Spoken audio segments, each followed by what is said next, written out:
Mahadev.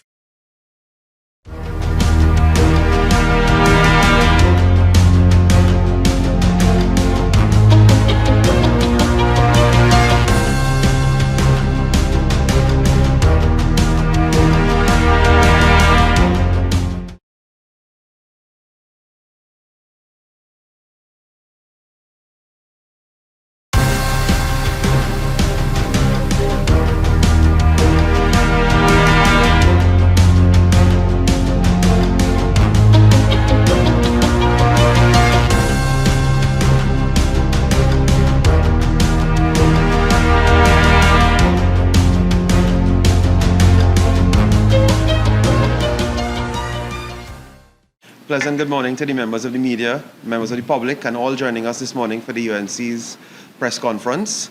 As the government, led by the Honorable Kamala Prasad-Visesa, continues to be accountable to the people of Trinidad and Tobago, we take pride in doing two things: preserving the culture of our country and preserving the well-being and safety and security of our country. And this morning, we are joined by two very dynamic ministers. We are joined by the Minister of Homeland Security, Honorable Roger Alexander, and the Minister of Culture and Community Development, Honorable Michelle Benjamin. So this morning, as we start, I'd like to introduce the Minister of Culture, who has been doing a terrific job so far. Let's welcome Minister Michelle Benjamin this morning to present. Good morning, all. Good morning, firstly, to the members of the media. I want to apologize for the minor technical difficulties that we had this morning, and so we are a few minutes behind our scheduled time. Anyone looking for us on YouTube, please join us on the Facebook stream, as we are having some internet issues that would be rectified at our next live broadcast.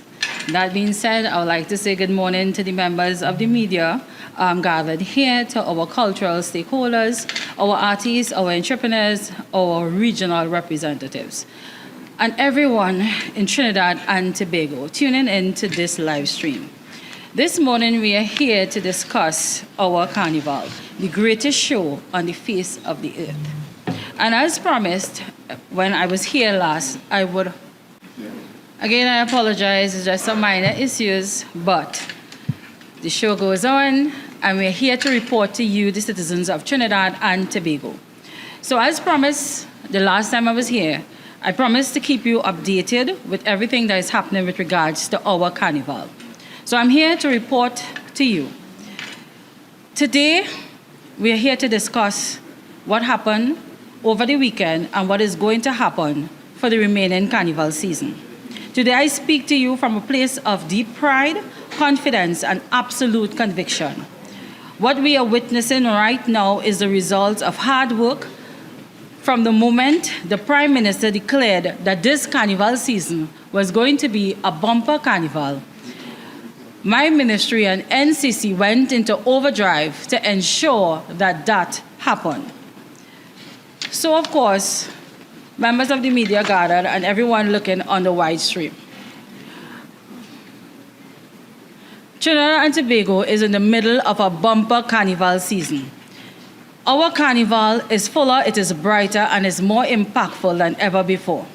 What you're experiencing is a richer, safer, and more inclusive carnival, more economically impactful and more loved. I'm telling you, from every feedback that we are getting, everyone is impressed. Carnival 2026 is happening, it is thriving, and it is booming. And yes, by all measures, Carnival 2026 is a bumper carnival. And let me say this up front. This did not happen by accident. This happened because of deliberate work and decisions and choices made by the government of Trinidad and Tobago that understands that culture is not just a decoration, it is nation building. This government promised to put people first. I don't understand. This government promised to put people first. This government promised to invest in culture. This government promised to create jobs through culture. And believe you me, we accomplished that task this year. And this government is a government that is here and attending every event to improve after the other. Today I'm here to show you clearly, transparently, and with figures that we delivered. A bumper carnival is a people's carnival. When we speak about a bumper carnival, we are not just talking about crowd size or vibes, but Trinidad and Tobago know that we surpassed every number that was recorded last year. A bumper carnival is a carnival where people can earn, where people can participate, where people feel safe, where people feel proud and included. The investment by the government of $137 million, this investment was well spent. From this investment, so far, we have directly employed 847 persons through short-term employment. Around the Savannah, we have over 211 vendors empowered. Over 150,000 patrons attended Flavor thus far, and we are nowhere near the end of the season. This is a noteworthy number because from records that we received from the fire service, it showed that for the entire season, only 74,000 patrons attended events at the Savannah. So that in itself is an accomplishment. So I want to tell my colleague that stood in the Senate yesterday, Mr. Faris Alwari, and said that Carnival is subdued. I want to tell you that Trinidad and Tobago Carnival is not subdued. It is a bumper carnival by all measures. The proof is in the numbers. So far, this government have supported 32 regional carnival committees, and we are still vetting more community groups that are coming forward to participate in this year's carnival. By all measure, we are set to employ over 2,000 persons, and that is just in the Port of Spain product that is carnival. This number does not include what happens with regards to regional carnival. So as I indicated, I will keep updating the general public as we go. These are not abstract figures. These are families coming out to have a good time, to eat, to purchase. And of course, when they purchase, the vendors benefit. These are young people working. These are small businesses striving, surviving, and growing. These are communities celebrating with dignity. This is what a bumper carnival looks like. A carnival for the people of Trinidad and Tobago. I wanted to take some time and discuss the Flavor Village, the heartbeat of this carnival season, our bumper carnival season. If there is one symbol of this carnival season so far, of course, that will be Flavor, the new addition. And as stated before, this new addition, we have over 150,000 patrons attending thus far. Our biggest night was January 24, where we recorded over 13,000 patrons. And yes, that was our largest single night. On the 23rd of January, the night before, we recorded 11,600 patrons. And of course, these numbers was given to us by the Trinidad and Tobago Fire Service, who is hired not just to keep us safe in that space, but also to monitor the number of persons coming to these events. One particular night, we almost had to close off the event because we couldn't accommodate more persons. Night after night, families keep returning. This is what happened. This is what happens when a government invests in culture. I want to report to you here that because of this new uptake with regards to Flavor, what we have experienced is that sponsors and companies, they are coming on board to participate. So much so that we have requests for persons to book venues, vendors seeking booths for 2027 Carnival. And that is an indication that there is an uptake with regards to the Carnival product and our culture. Flavor Village has proven beyond a doubt to be a successful addition in this Carnival season. More so, we had our major artists like Marshall Montano, Patrice Roberts, and Lady Lava, giving public acknowledgement of the success that is the Flavor Village. The goal set out by the ministry and NCC was to create an environment where the artists and the vendors have a greater opportunity to earn. And I believe during this carnival season, we were successful in doing just that. I want to report to you concerning John Cupid. The patrons that we have recorded with regards to John Cupid this year, 45,000 patrons. And by all indications, it is 18% up from last year. Again, this is another successful space on the Savannah. What we have seen and this weekend prove us that persons are attending every function in mass numbers. For pan semis, the North Stand was full to capacity. Grandstand, the Greens, and the Drag. Our Trembigonian spirit is alive and well during this carnival season. A bumper carnival creates jobs, real jobs. As I stated, we directly employed 847 persons. So far, we have employed 400 road marshals, 200 ushers, 83 compliance officers.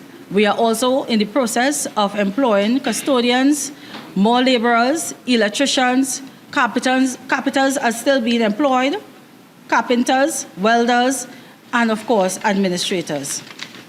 We have also reached out to the creatives. We have created employment opportunities. Everything with regards to our carnival product is well improved and set. Trinidad and Tobago, we have delivered to you. All the vendors are reporting that every night at the Flavor Village, they are sold out. There is not one vendor that has given a bad report thus far.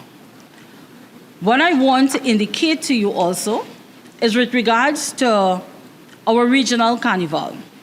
So far, the government have invested over $6 million in our regional carnival and set to do more this coming week. We have invested in stick fighting, camboulet, traditional mass, and dragon festivals. I want to tell you with regards to Panorama and the numbers that we saw at the Savannah this weekend. This weekend, we had Panorama semis, and the numbers indicated so far is over 26,000 on that one particular day. We are set to have Legacy Monday on February 9th, and also our Pan Finals on Valentine's Day. When it comes to safety and cleanliness with regards to our carnival product, rest assured that everything is in place. This is an all-government approach. Local government is on board, public utilities, and of course the Ministry of Works. We have also invested $3.2 million with regards to security.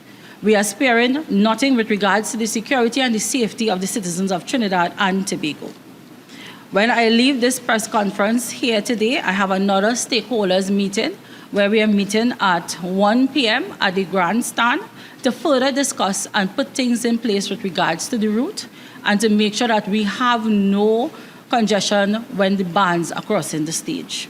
I want to report here that the Socadrome is almost completed, so everything is set with regards to our carnival.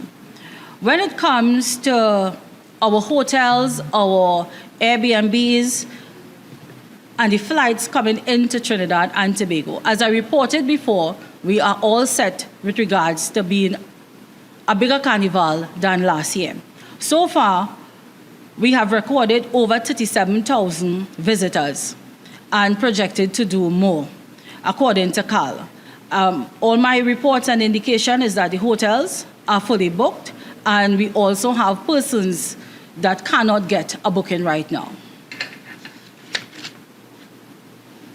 So Trinidad and Tobago, I'm asking you to look at the bigger picture.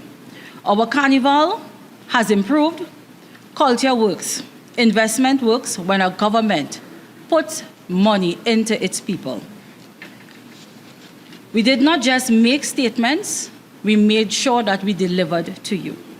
Let me close with this. Carnival 2026 is a bumper carnival because it belongs to everyone. It is a bumper carnival because it is creating opportunities for everyone. It is a bumper carnival because it is safe, and we have delivered to you and will continue to do so. At the launch of the carnival season, we promise that you're going to love this, and we have delivered. Come out, participate, and continue to enjoy. I would like to take this time to thank the chairman of my board, Mr. Peter Kanhai, and also to express condolences on the passing of his mom.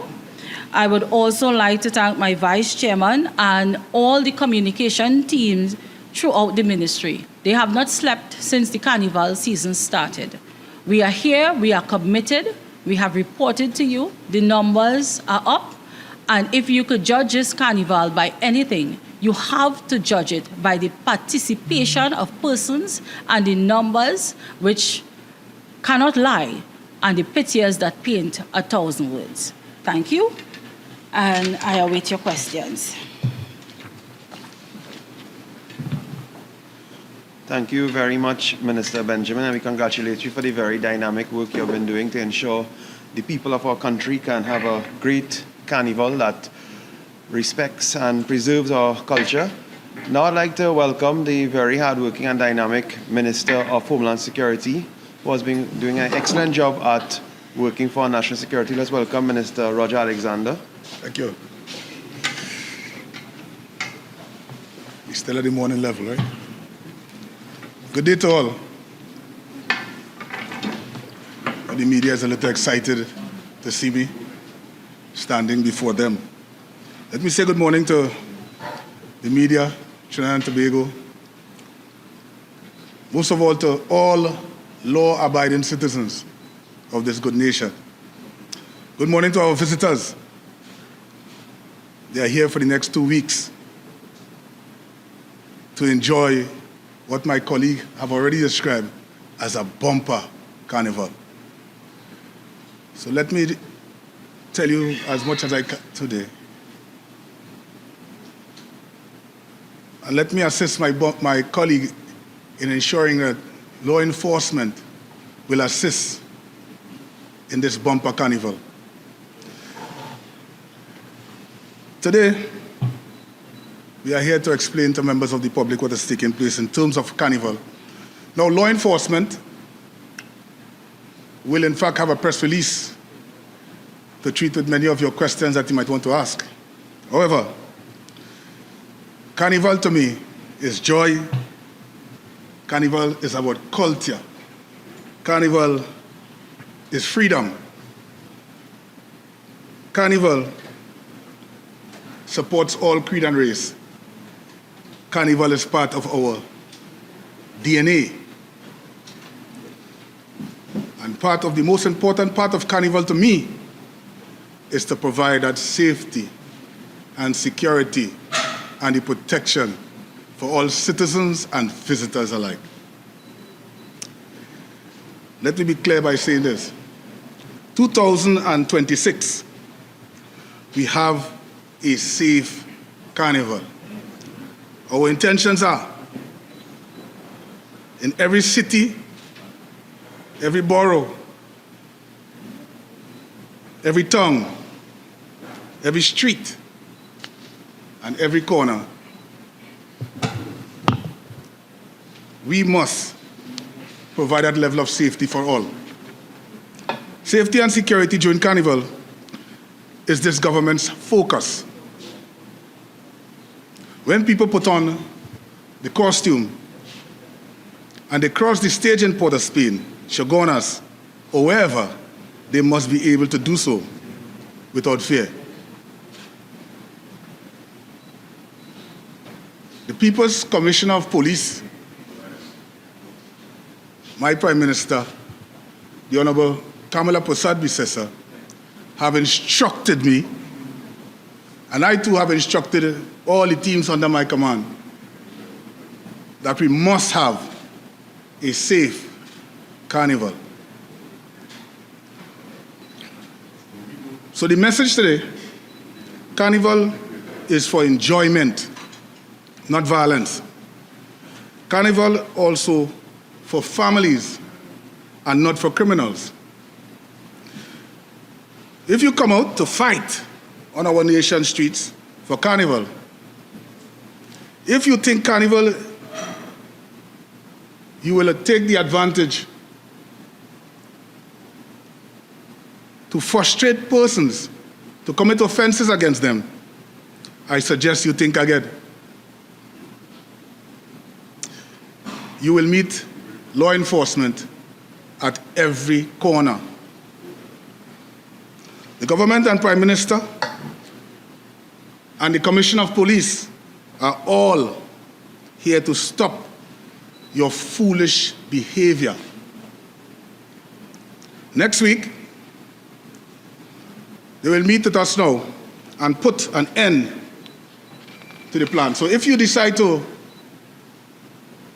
time us and feel that you could move from one week into another, we'll address you accordingly, the criminal elements. What we plan to do, or what we plan to put in place for 2026 Carnival, the Carnival must be secured. It's not just guesswork. We didn't guess how we're putting together the framework for Carnival. It is a planning by arms of security services and the NCC. It is a coordination between the ministry and all arms of national security. The visibility and presence of police officers and other task forces. It is intelligence-led by the Commissioner of Police, and it is enforcement by men and women of the Trinidad and Tobago Police Service. And it is safety for all, by all. Our citizens also have a part to play. Your eyes and ears are important to us. If you see something, say something. We all have parts to play to ensure that we all have a safe and secure Carnival. I want to take time to express congratulations to the Commissioner of Police and the Deputy Commissioner of Police, Ms. Suzette Martin. She's the gold commander for Carnival 2026. DCP Martin took control of the safest and oversee the safest pan-preliminary semi-finals in Queen's Park, Savannah, ever. For the first time, 3 major events were happening within feet of each other, without incident.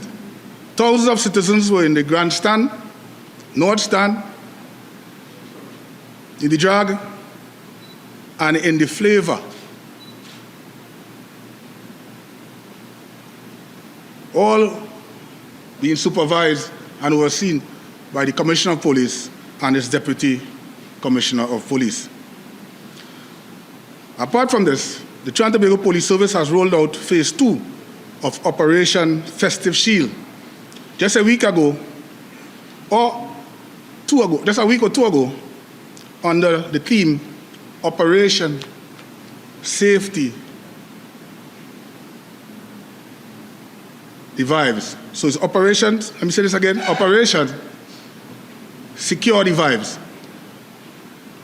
So the police has already rolled out Operation Secure the Vibes. Visible intelligence, border and ban security, enforcement, safety for all. Let me explain that in plain language. If you are a criminal or a member of a gang, and you want to know,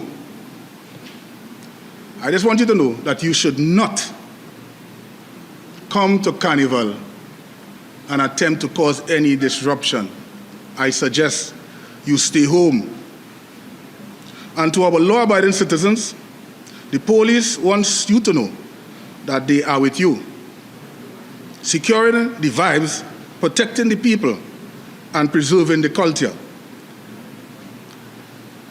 They need you to do your part and follow instructions. And I repeat, follow instructions.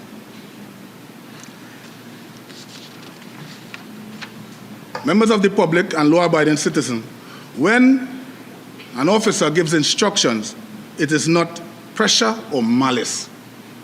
It is for public safety. The police and I, as a former police officer, we want you to live. We want you to live, be alive and safe.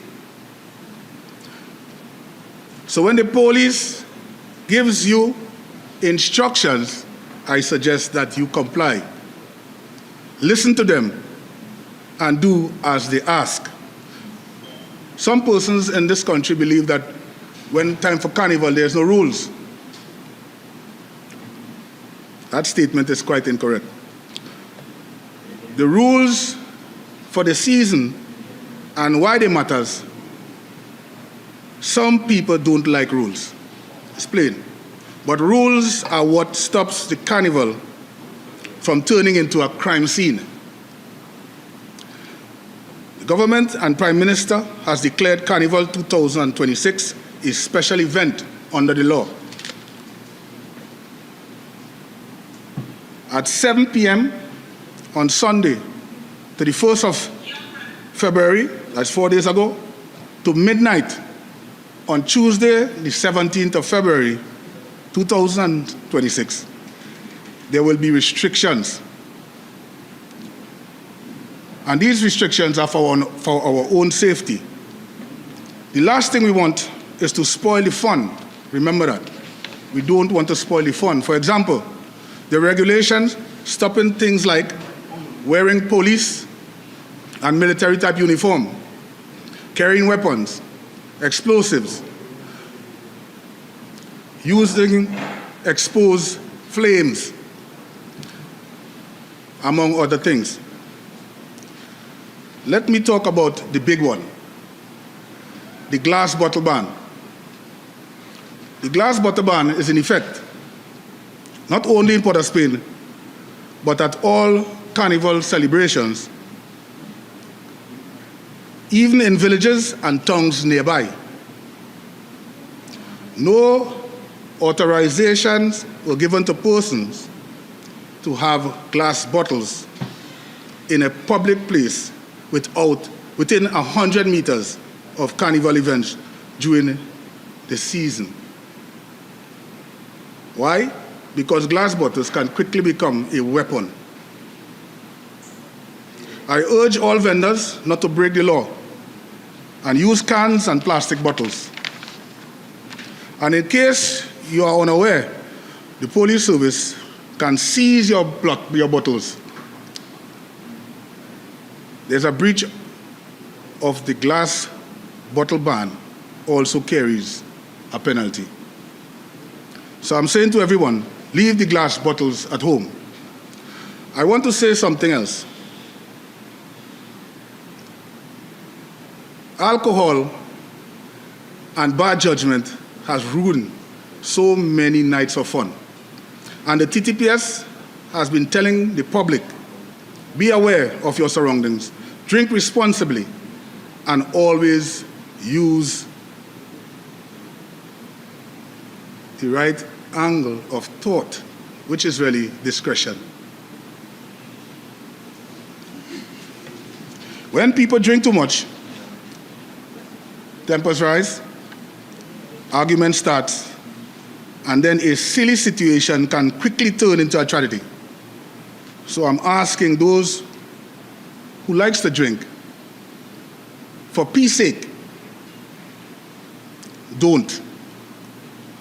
Walk away from drama and try to follow the rules of law. And do not let your ego take your life. As I said before, there are multiple agencies planning went into Carnival 2026. We have ensured that everyone is on the same table, as every clear-minded citizens know Carnival safety is not one ministry, just one arm of the state. Carnival is too big for that. Some planning has already been happening with agencies and Carnival stakeholders, covering interagency deployment and information sharing, public safety and emergency preparedness, crowd control, access and exit points, the movements and sharing of resources, medical facilities, sanitation and waste management, van logistics, route management, safety protocols, and also communication and coordination. That is the kind of planning that went into protecting our citizens. Let us speak to manpower. Carnival is a national operation. Large crowds, long hours, multiple locations. Carnival have many moving parts throughout the country. So to many and to my friends in the media, the answer is yes. We are calling out all police officers, whether on leave or not. Not because we are scared, but because we are serious, because the public deserves coverage, because our officers deserve support, and because we want a visible presence, not gaps. Carnival safety is not just in the savannah, not just one route, not just Port of Spain, not just Arima, Tunapuna, Chaguanas, Couva, or San Fernando. The whole country must be protected. So while we secure Carnival spaces, we also maintain national operations. Because the citizens in Moruga matters, the families in Mova and Lavantil also matters, the business owners in Trin-City and Chaguanas matters, and of course, my brothers and sisters in Tobago. Under this government and the Prime Minister, Ms. Kamala Persad-Bissessar leadership, everybody will be provided to the level of safety and security, because when people are safe, everybody wins. I'm just saying that. I focus on the police officers. All the media is getting excited. The Trinidad and Tobago Police Service, this government gives its full support. You have a full support of my Prime Minister and the Prime Minister of Trinidad and Tobago, who I know loves and cares for you. And you have the support of our entire government. Never for a moment think otherwise. I know firsthand that you are doing a difficult job. You are faced with real danger, and you are holding the line for the public, and I respect you for that. But I also say this clearly: no police officer is above the law. Support does not mean you do what you want. Support means doing your job, doing it properly, doing it fairly, and doing it with integrity. We must also take into mind or consideration, we do it and respect the public. I know it is hard, because I've been there. You are the first to blame for a number of issues in the public domain. In order to gain respect, you must show respect.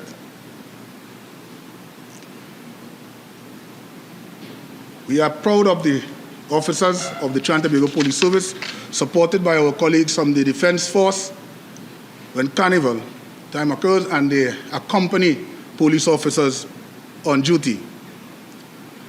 Members of the public, we support law-abiding citizens. We support and protect law-abiding citizens, and of course, uphold the law. And remember, when you wear a uniform, you represent more than yourself, more than the police service.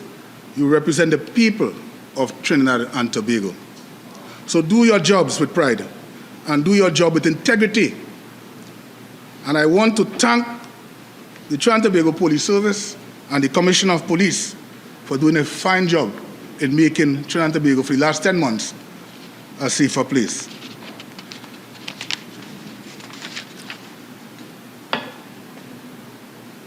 I am not here in any way trying to influence persons about what is happening presently on the ground.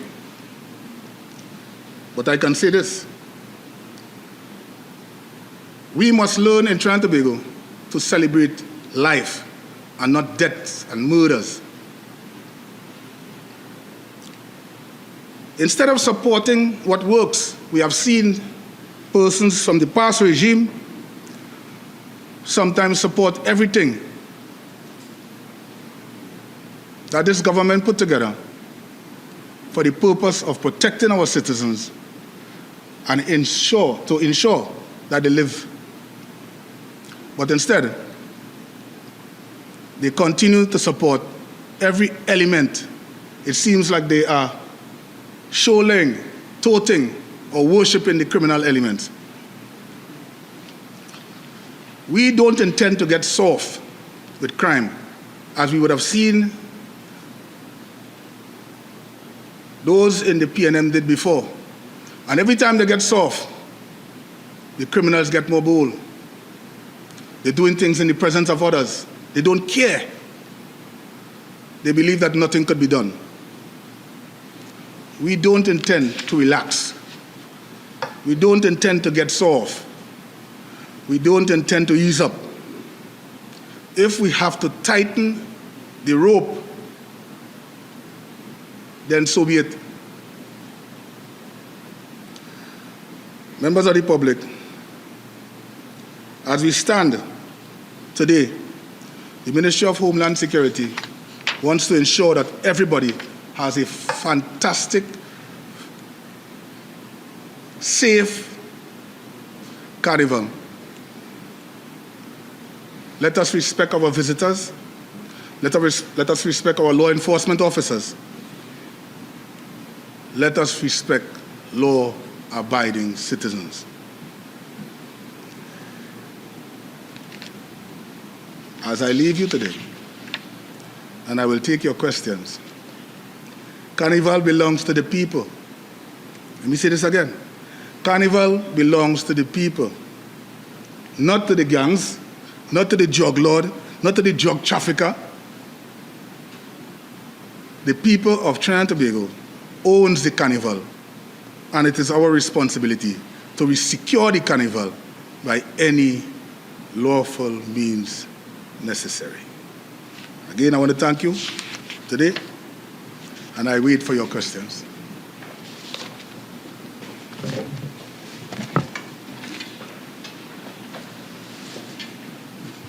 Thank you very much, Minister Alexander, Minister of Homeland Security. We'd now like to open up the floor for questions from members of the media, so I'd invite both Minister of Culture and the Minister of Homeland Security to join us, and we'd like to get your questions.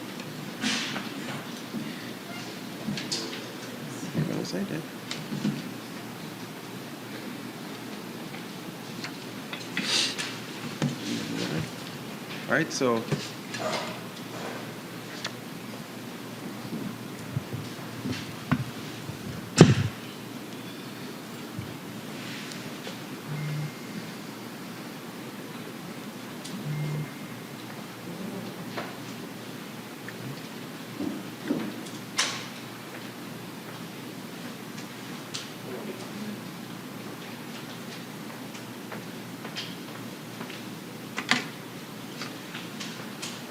Right, so first question. Hi, I have some questions for both ministers, but I'll start with Minister Alexander. So, Minister, you would have sent out warning to criminals and so on if they intend to cause trouble, stay home. We know that during the SOE, certain persons would have been detained, those suspension orders would have been signed by you alleged troublemakers based on what was stated. So I wanted to find out from you, what is the total number, the exact number of persons who were detained under the state of emergency? My figures, I hope I'm correct as of this morning, 182. I'm of the opinion, I hope I didn't go too far. 182, yeah, about that, 182 persons. 180. Of the 182, Minister, how many have been released? A number of persons have been released. Let me correct myself here. A number of persons have been released, and I think over 43 or 44 persons have been charged. However, investigations are not stalled there. So persons may have been released, but persons will eventually be charged as evidence comes forward. You agree that some of those persons are planning to take legal action against the state as Minister of Homeland Security. What is your ministry have in place for that at this moment? The ministry have done everything necessary under the law, with the guidance of the law, to put together or to detain persons that you would have seen. Now, I want to ask this question. Sometimes I like to ask questions. A preventative detention order.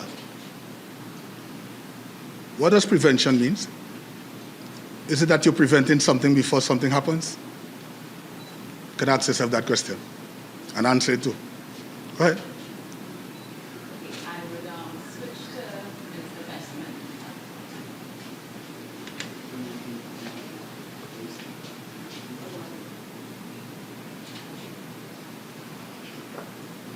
Good day, gentlemen, Garden Media. As we have Mr. Alexander there, instead of switching and going back, keep with the questions. And sticking with the same vein, most of the detainees held between the SOE were freed without charges, including 4 men who were supposedly plotting to murder your colleague during the stage, including in that 4 was a police officer. Based on your information, how safe is not only Minister Sturge, but the wider public, given what these people have? The police service by itself don't operate. We have intelligence-led persons, we have intelligence sections and all of that. What I can assure you is that Mr. Sturge is good. He's safe at this time. However, the investigations continues. Some of the persons did not reach the threshold that charges were laid immediately. However, that doesn't take away the fact that charges may eventually be laid. Now, for the members of the public, again, it's about safety and security. And the Homeland Security, together with the Trinidad and Tobago Police Service and others, we will do whatever we have to protect our citizens. Again, this will be done by any lawful means necessary. Now, as far as you are aware, what further assistance does the TPS need to change or increase their information and intelligence to evidence so that we will see people being held, fed, and released? While I would love to answer you, and I will say this over and over, evidence is an important thing. Evidence comes from a number of areas. So if it reaches a stage that we need to get evidence, it will eventually come. I can't share with you where the evidence is coming from, because it doesn't make any sense. You might write a report, and next thing you know, the person's aware of where I'm coming from. Not in that sense, Mr. But do they need more manpower? Do they need legislative support? Do they need people? What more does the TPS need to move from intelligence to evidence so that we have arrests and charges and hopefully Well, if you heard me before, I said that some of them did not yet reach the threshold. But that is not over. The investigation continues, the gathering of evidence continues until such time. So time is a major factor. You need a little more time. Well, you can say so if you want to. Does that maybe more time equate to another SOE? Does that allow them some freedom, because the police some freedom to make arrests without the legal loophole? This government, and I support what my Prime Minister already said, if the criminals cannot behave themselves, then maybe we have to force them to. The criminals are not more important than our good citizens in Trinidad and Tobago.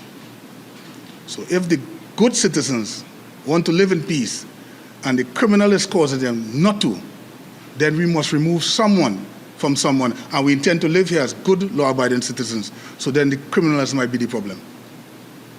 Now again, you said the time is one of the factors you mentioned.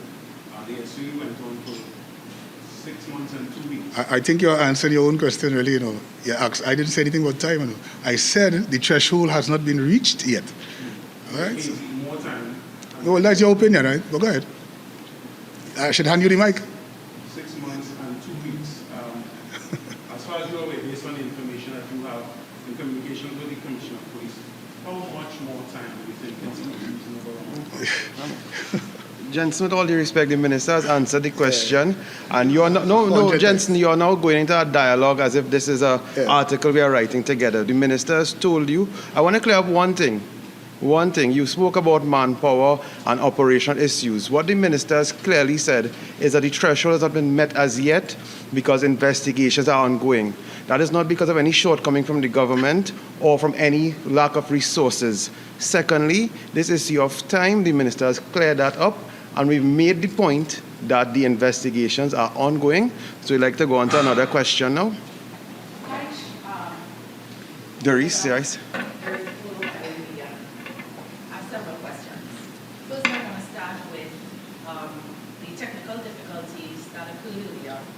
That prevented us from having a live-streamed national media conference that is being described as a government media conference from the UNC headquarters. This is an issue that was raised on multiple occasions. Given what happened here today, would you guys be reconsidering using state facilities to ensure that technical difficulties don't cause us to not be able to communicate with the population live? Thank you very much, Teresa. As you rightly said, we had technical difficulties. These are very unforeseen difficulties, one. Secondly, this is the first time it has happened in a very long time. Third point, you use the word communicate to the population. I want to point out to the population that this government has been communicating 3 times a week, Wednesday, Sunday, and at times post-cab. So because we've had technical difficulties on one day, or in even a haystack kind of period, it does not mean that this was a attack or this was purposely done so the population did not get to hear, because first of all, we've recorded it. It will be put out. The recording will be there.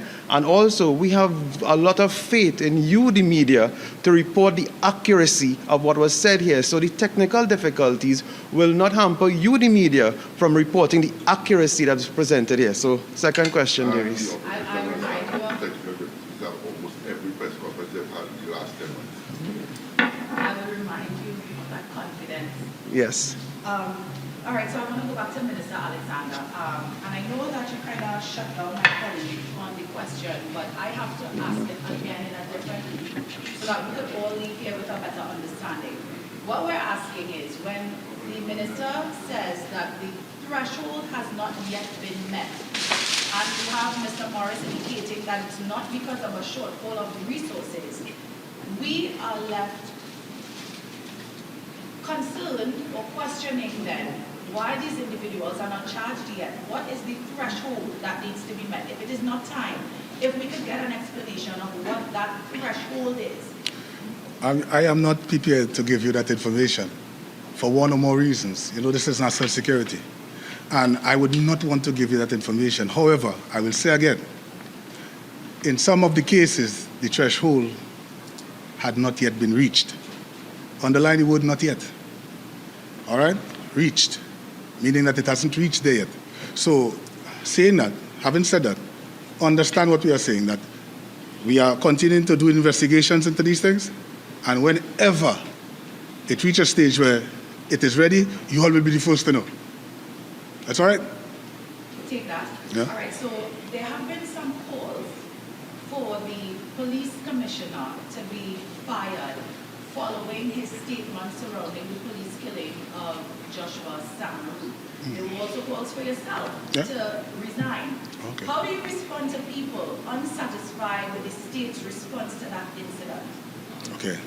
First of all, I am the Minister of Homeland Security, and I will continue to serve my country as long as the Honorable Prime Minister gives me that portfolio to do so.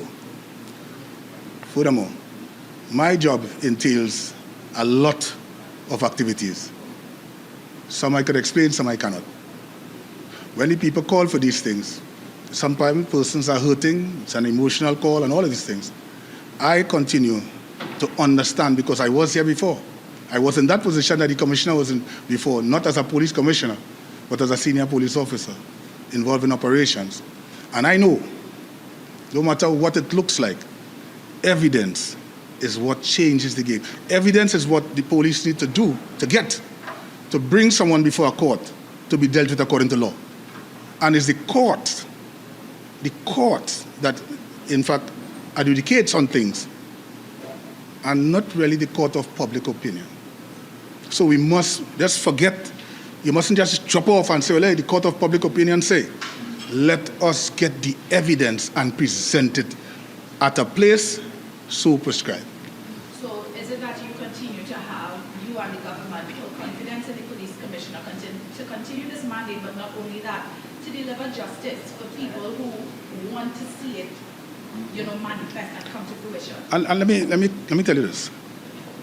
I have spoken to the Commissioner of Police and the investigators involved in the matter that I showed that you are speaking about. A time frame was given with respect to when the file should be submitted. And when this is done, when all the information is gathered, the file will be taken to the Director of Public Prosecution, and his decision we will continue to respect. And then the chip will fall where it may. That is a government position. As a former police officer, we've seen numerous instances where officers involved in certain incidents that are under investigation, they tend to be set on leave. We haven't seen that in this instance. In fact, the police commissioner would have recommended that they receive some sort of counseling. Based on your experience all right. Expertise, would you say that that was the right move? All right. You see, for those who don't understand the procedure, and sometimes you all listen to persons who were here for a short time and form their own opinions, I understand that. And I understand why that is going down that particular road, because some persons looking for mileage while they are shut down. And we can relate to that. Let me explain to you how this procedure really goes. Whenever a police officer is involved in a shooting incident and somebody dies, you have 4 investigators. A senior police officer, Professional Standard Bureau, the homicide, and the PCA for oversight. That is 4. What normally happens is, during that investigation or after the shooting, the police must seek counseling. Because sometimes you will sit there and form an opinion on what you thought you saw and what you saw and all of that. And fine, I understand that. The investigation is going on. But there are persons involved. There are victims on both sides now. And that's what I said, and get everybody so upset. The police is also victims. That person don't understand.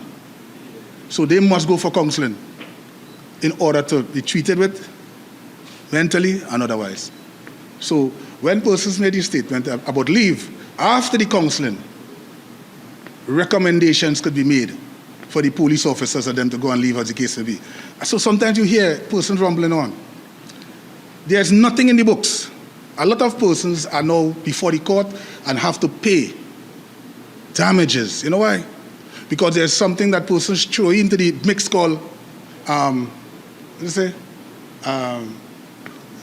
what leave does call it? Let's call it some fancy name. They give it some leave, administrative leave.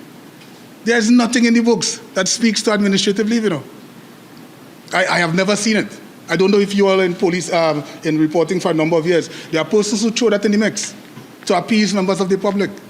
And now, I can show you, well, if I had my documents here, I'll show you. There are persons who has been placed on administrative leave continuously for the last 3 or 2.5 years without being charged administrative leave. You see? We are not here to, this government is not here to cover up anything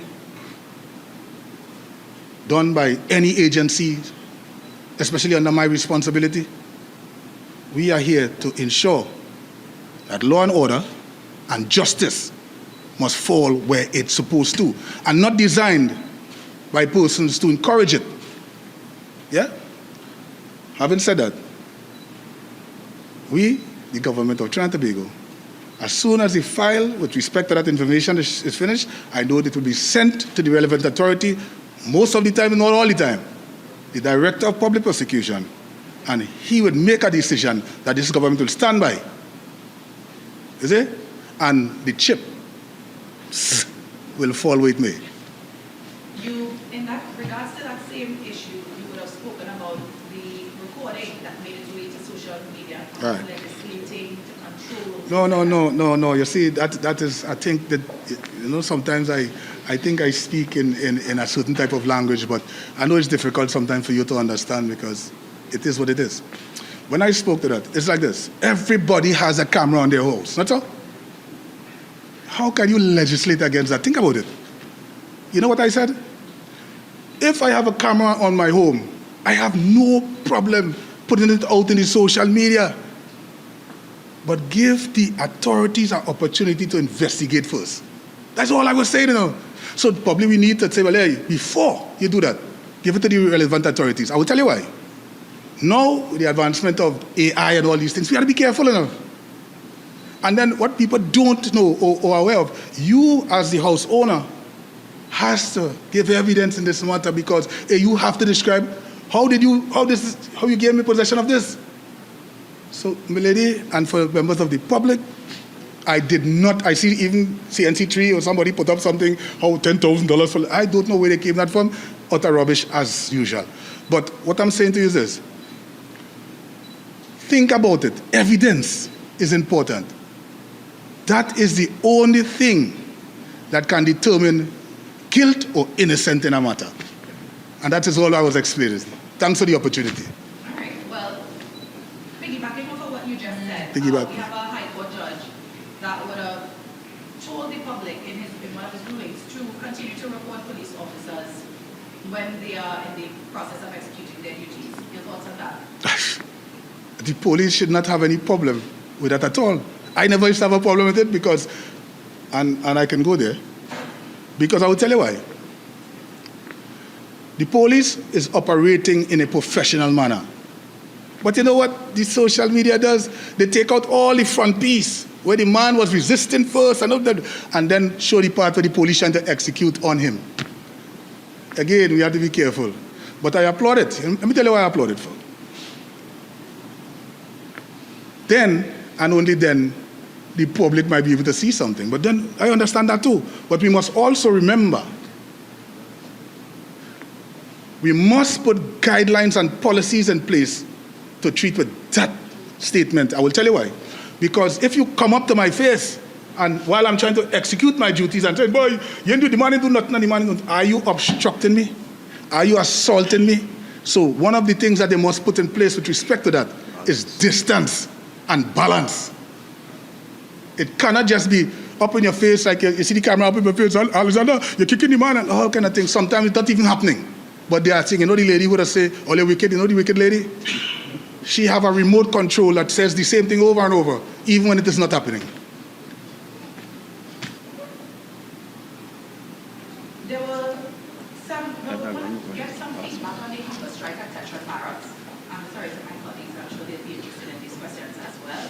At Tetra Barracks, there is a hunger strike ongoing. People want to be relocated where they will be formed, and we understand that there's some works going on at one of the facilities. Any response or reaction to that? Listen, this government, though one might think, we intend to treat everybody fairly, you know. And as soon as things are completed in a particular place and all is well, persons might return. However, remember, there are areas that was designated as prisons. You want to see anymore? The reason, if I just pass it on to two more. We have experts on TV6 here. Yeah, like that words. On the migrant registration, if Yeah. somebody if they received a deportation order for coming into the country illegally, can they still apply for a card? We want them to come. I will tell you why. We want them to come. We don't want persons to just be roaming in this land anymore. You know, one thing I would want to say openly here, and I'll go to my Prime Minister with it. This country is the only country, probably in as far as we can go, where citizens and non-citizens walking about the place with some form of ID. You know, that sounds strange and unusual. So I confront you for some reason, and you tell me your name is Darius the James. But that's not really your name. And I'm supposed to take that, and then there's a whole controversy. You don't think it's time for persons to walk about with some form of ID, especially when you're above a certain age? I just showed it out to you because you're a thinker, it looked like. Go ahead. All right, final question.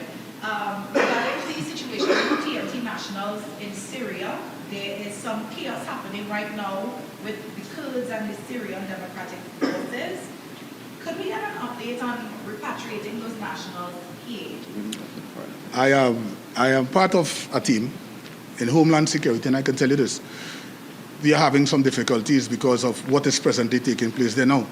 As soon as things settle down somewhat, we will try our utmost best to bring our citizens home. All right? We try our utmost best to bring our citizens home. As it stands right now, there's a level of difficulty. All right? Well, you remember there was a breaking out and a set of things going on there, you know, so let us wait and see. All right? Thank you, Minister Alexander. Thank you for CNC3 Guardian Media. Yeah, for 100%. We'd now like to invite the other media houses. Yeah, one more question. Still, right? Let me just switch to another media house before I come back to Guardian. Right. Well, Good morning, Minister Alexander and Minister Benjamin. Well, there's a lot of point solutions. Given everything that was said before, in terms of, we see that the SOE ended up Saturday. And immediately after, there was that murder shooting observed last night. What measures now over the Christmas period we've seen that there's more visibility in terms of police vehicles being fixed mechanically. How soon are the rest of vehicles to be deployed on the streets of the nation? One. With respect to the national surveillance camera system, and in terms of body cameras for... Let me see if I can deal with all of the above questions. When you have a car or cars that went down for something like the brake system, and it remains there for 12 months, 14 months, then the tires go flat, the battery goes dead. So then it started off with one cost, and now might cost the government a different cost to get it back up and running. And that is what we meant. That was how the PNM cared about you as a citizen, by putting the vehicles and them in the scrapyard for batteries, for tires, for brakes. Yeah? But we are working on it. And you have seen it. You have seen the results of it. The Prime Minister would have given over 76 cars, including SUVs and things, to the Trinidad and Tobago Police Service over a period of time. And we presently have some vehicles waiting to start our new project, and some equipment coming from elsewhere to start our new initiative for the safety and security of our citizens. With respect to the gang warfare, It means that they don't intend to live among us. And to some extent, they don't want us to live around them because they are killing out persons. I said it openly here and I'll say it again. The black man has become an endangered species. Whether they like it or not, it is the truth. We can't seem to get along even with ourselves. My lady, this government intends to do whatever it has to ensure that every citizen can walk this road freely, go to church, go to your homes, and remove that fear of crime. It is difficult because of the support from the opposition and others.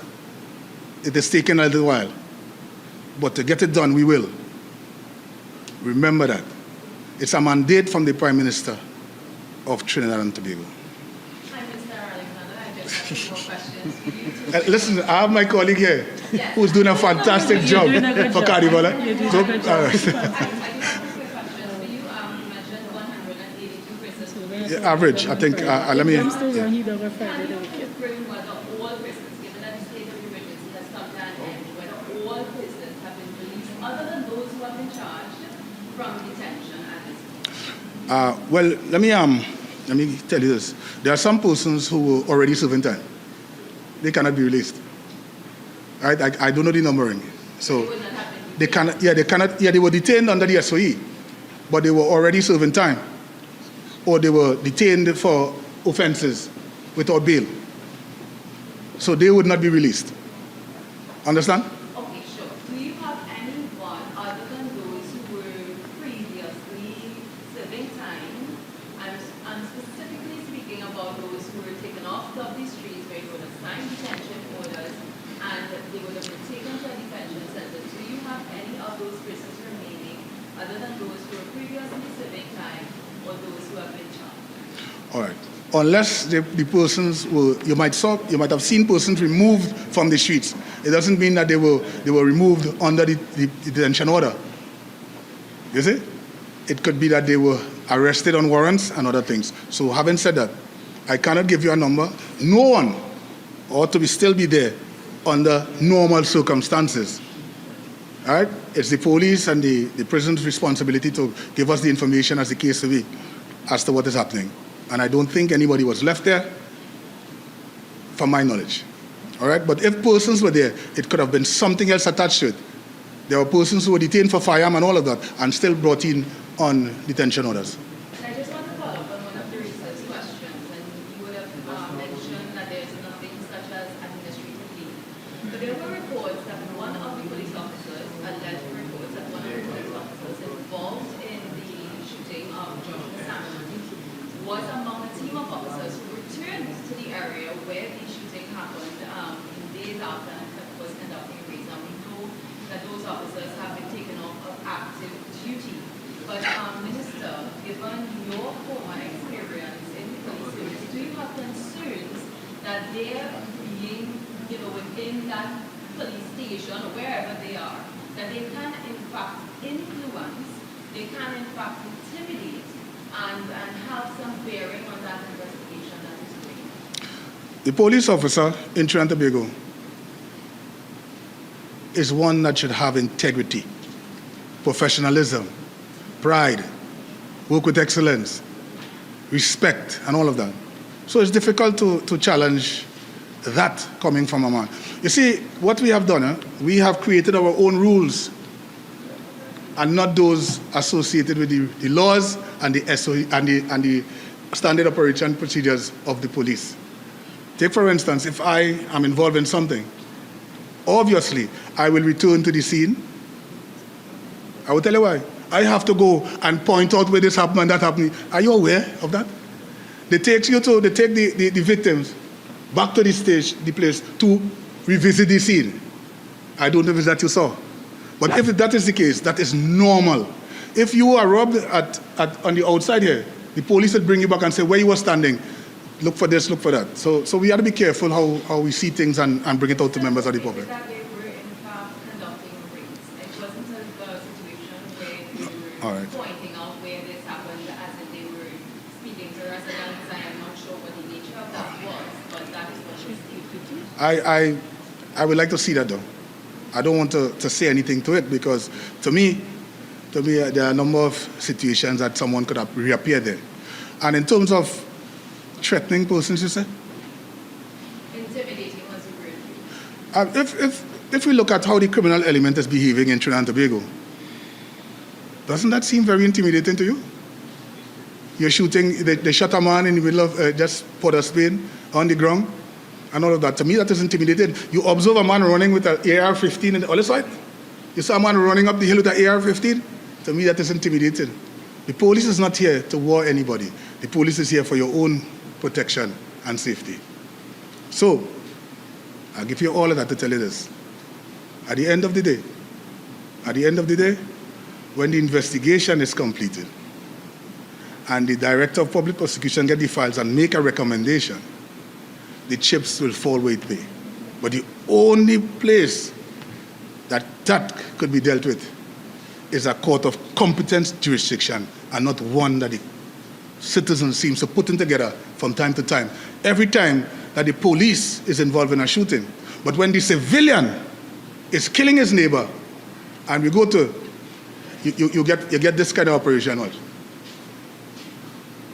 Nobody wants to talk, nobody saw anything, and that is what we have created in our own society, where people are so afraid of the criminals that they move out of their homes to live elsewhere. They are afraid of the police, you know, but they are traumatized by the criminal element. Let's move that away. All right, so let me pose my questions to Mr. Benjamin. Yeah, I'm going to ask Mr. Benjamin. Minister, you would have mentioned several aspects in where you handle this road and so on. I wanted to find out, I don't know if I missed it, but you can correct me, whether you have spoken to the Promoters Association, and I'm speaking about that in terms of the changing of venues from like stadium and so on, how that may have impacted it at all, or whether their event is actually still approved as well. From all indication, all of the events that were moved, for example, I'm aware of experience that took place in Skinner's Park, and speaking to that promoter, Mr. Benny, he indicated that his event went on seeing an improvement with regards to patrons. So from all indications, everything is going well. Even we had a last minute move with regards to O2 Park, I believe it was of Iron Park, and even that went well as well. Okay, but in terms of the overall number of those types of events that we have, you have not spoken to the association in terms of numbers, statistics? Yes, I have. Because we would have opened up different government agencies to facilitate the transition from the move, in constant contact with the association from getting the EMA approvals, and from all indications, they are saying that everything is, all systems are good. While we're talking about government agencies, let me just ask, there's a flight scheduled for Saturday, 7th, which is being held at the Heliport, which is an active military base manned by the TNT Coast Guard. And I would like to ask, because I understand that everything points back to your ministry, would have stated that your ministry would have worked out everything with the promoters and so on. On what grounds did your ministry decide to use an active military base for the hosting of that flight? Given that you said active, that is not a true statement. Yes, it is a military base, but the approvals came from the Defense Ministry, and the minister, they gave the relevant approvals, and of course we just did the facilitated to ensure that the event happened.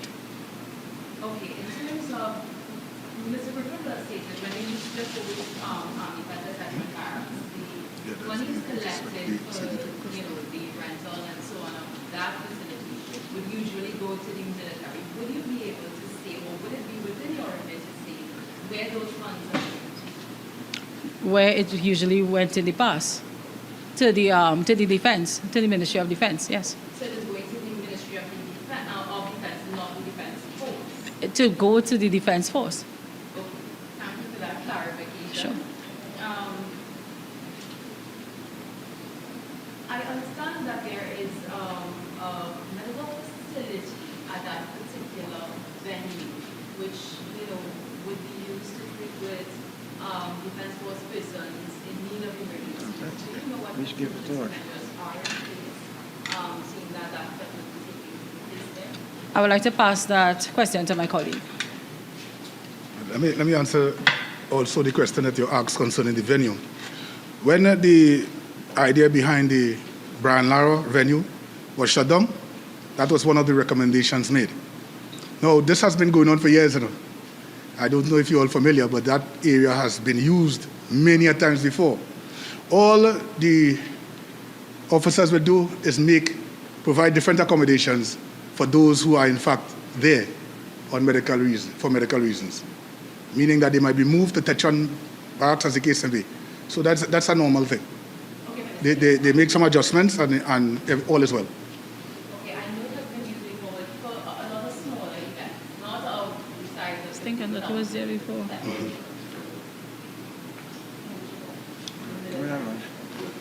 Yeah. Yes, Yeah. it was there before. And yes, Minister, there were concerns that given the advanced state of technology, you have military equipment at that particular base, and given the advanced state of technology, there were some concerns raised by actually former Police Commissioner Gary Griffiths stating that those mechanisms are in place to be able to properly surveil and do all of those things at that particular site, given that there is military equipment at that particular site. Your response. I think that is correct. Let me answer that too. We have spoken to CDS Mr. Polo, and everything will be done to secure all equipment away from the public who might be frequenting there on that particular day. And Minister, will you be able to state whether the military, the defense force would also be part, and or the TPS would be part of the security mechanism for that particular event? Always have, always will. So both the defense force and the TPS. Thank you so much, Minister. All right, so we now invite TTT to ask their question. We've had a series of questions from all media houses present, so we go to TTT.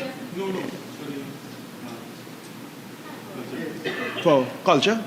Let me just get TTT and I'll come back to culture, yeah? Hi, good afternoon, Daniel Jones, CPTV. I just have a quick question for Minister Alexander. Roger.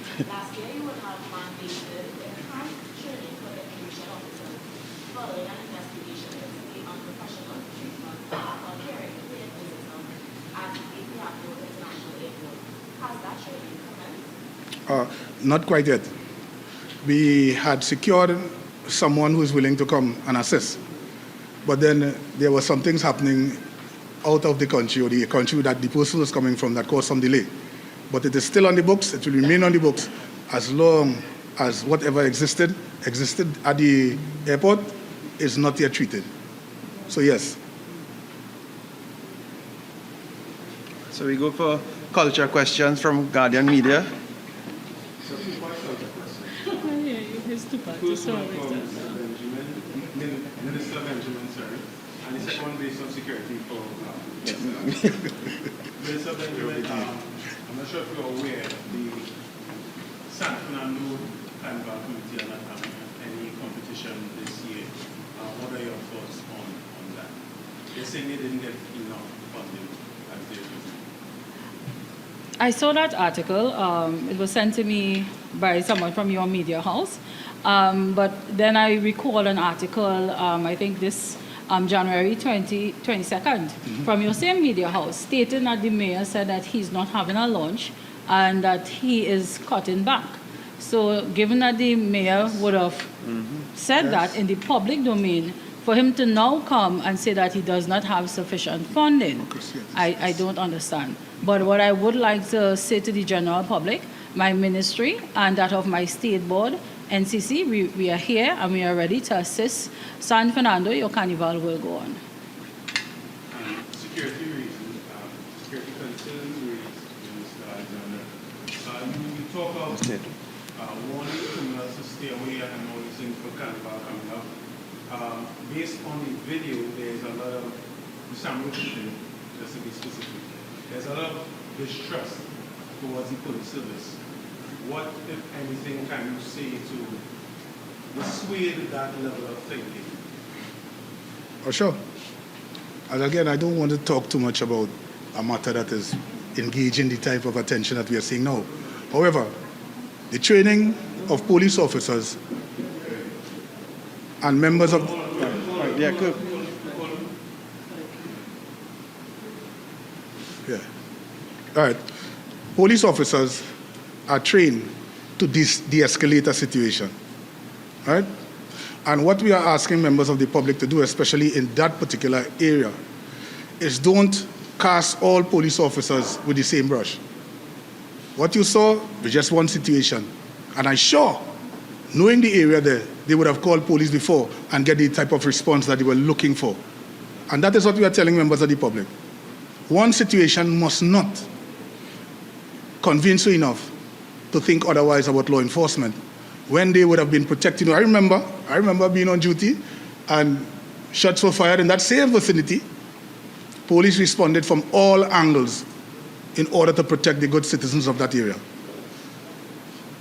So as I said that, I tell the members of the public, you obey the law, let the police carry out their duties. Investigations will take place. Director of Public Prosecution will make a decision. We, the government, will stand by the decision and let the chips fall where it may. All right, so I think we have one more. Yeah.